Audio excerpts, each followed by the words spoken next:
ഇത് ആൾക്കൂട്ട കൊലയാണ്, അല്ലാതെ പാക്കാനുകൂല മുദ്രാവാക്യം വിളിച്ചതൊന്നും അല്ല എന്നുള്ളത് അവിടെയുള്ള ദൃക്സാക്ഷികൾ തന്നെ ചാനലിലൊക്കെ വന്ന് പറയുന്നത് നിങ്ങൾ കേട്ട് കാണും.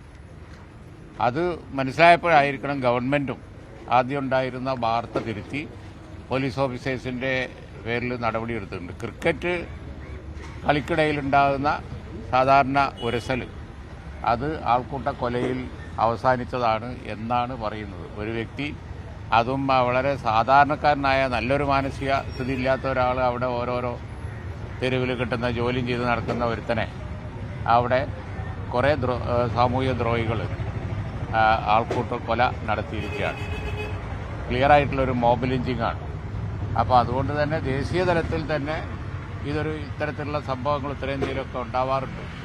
പക്ഷേ കർണാടകയിൽ മംഗലാപുരത്ത് ഇത് സംഭവിച്ചു എന്നുള്ളത് വളരെ വളരെ ഗൗരവമുള്ള ഒരു സംഗതിയാണ്. അതിനെതിരെയാണ് ആക്ഷൻ കമ്മിറ്റി ഉണ്ടാക്കിയത്. അതിനെതിരെ ഞങ്ങളൊക്കെ കൂടി ഒരുമിച്ച് പ്രവർത്തിക്കും. തീർച്ചയായും കർണാടക ഗവൺമെൻറ് നടപടി തുടങ്ങിയിട്ടുണ്ട്. പോലീസുകാരെ സസ്പെൻഡ് ചെയ്തു. ബാക്കി കാര്യങ്ങൾ കൂടി ചെയ്യും. നഷ്ടപരിഹാരം കൂടി കൊടുക്കണം എന്നാണ് ആക്ഷൻ കമ്മിറ്റിയുടെ കാര്യങ്ങൾ. സംഘപരിവാറിന് കൃത്യമായ ഇടപെടൽ ആക്രമണത്തിൽ ഉണ്ടായി എന്നുള്ള വാർത്തകൾ വരുന്നുണ്ട്. അല്ല, അങ്ങനെയൊക്കെ വാർത്ത ഉണ്ട്. കർണാടക ഗവൺമെൻറ് അന്വേഷിക്കട്ടെ. വർഗീയത ഊതിപൂർപ്പിക്കാനാണ് ഇല്ലാത്ത കാര്യങ്ങൾ പറഞ്ഞ് ആൾക്കൂട്ട കൊല നടത്തിയത് എന്നുള്ളത് വ്യക്തമാണ്. നടത്തിയത് ആരൊക്കെയാണെന്നുള്ളത് അവിടുത്തെ ഗവൺമെൻറ് പുറത്തു കൊണ്ട് വരണം. റിപ്പോർട്ടുകൾ ആ രീതിയിലൊക്കെ വന്നുകൊണ്ടിരിക്കുന്നുണ്ട് എന്നുള്ളത് വസ്തുതയാണ്. ഈ കർണാടക സർക്കാരുമായി ബന്ധപ്പെട്ടുകൊണ്ടുള്ള ഒരു ഇടപെടൽ നടത്തിയിരുന്നു. അങ്ങനെ ബന്ധപ്പെട്ടിട്ടുണ്ട്. എഴുത്ത് അയക്കലും അതുപോലെ ബാക്കി കാര്യങ്ങളൊക്കെ. ഇനി അത് കൂടാതെ ഇപ്പോൾ ഈ ഇന്നത്തെ ആക്ഷൻ കമ്മിറ്റിയുടെ തീരുമാനപ്രകാരം കൂടുതൽ ബന്ധപ്പെടുന്നതാണ്.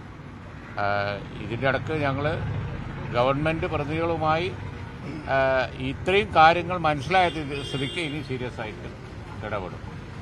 അത്തരത്തിലുള്ള കാര്യങ്ങളൊന്നും ഇടപെടൽ വരാതിരിക്കാൻ വേണ്ടിയാണ് അവരില്ലാത്തൊരു കള്ളക്കഥ ആദ്യം പാക്കാനുകൂല മുദ്രാവാക്യം വിളിച്ചു എന്ന് പറഞ്ഞു. പാക്കാനുകൂല മുദ്രാവാക്യം വിളിച്ച് അങ്ങനെയൊക്കെ ചെയ്ത ആളുകളാണെന്ന് പറയുമ്പോൾ ഇടപെടാൻ എല്ലാവർക്കും ഒരു മടി കാണുമല്ലോ. അതിനുവേണ്ടി മെനഞ്ഞെടുത്ത കഥയാണ് എന്നുള്ളത് ഇപ്പോൾ അവിടെ പോലീസുകാരെ സസ്പെൻഡ് ചെയ്യുകയൊക്കെ ചെയ്തിരുന്നത് നമുക്കിപ്പോൾ മനസ്സിലാകുന്നുണ്ട്. അതുകൊണ്ട് ഇനി കൂടുതൽ സീരിയസ് ആയിട്ട് ഇടപെടും.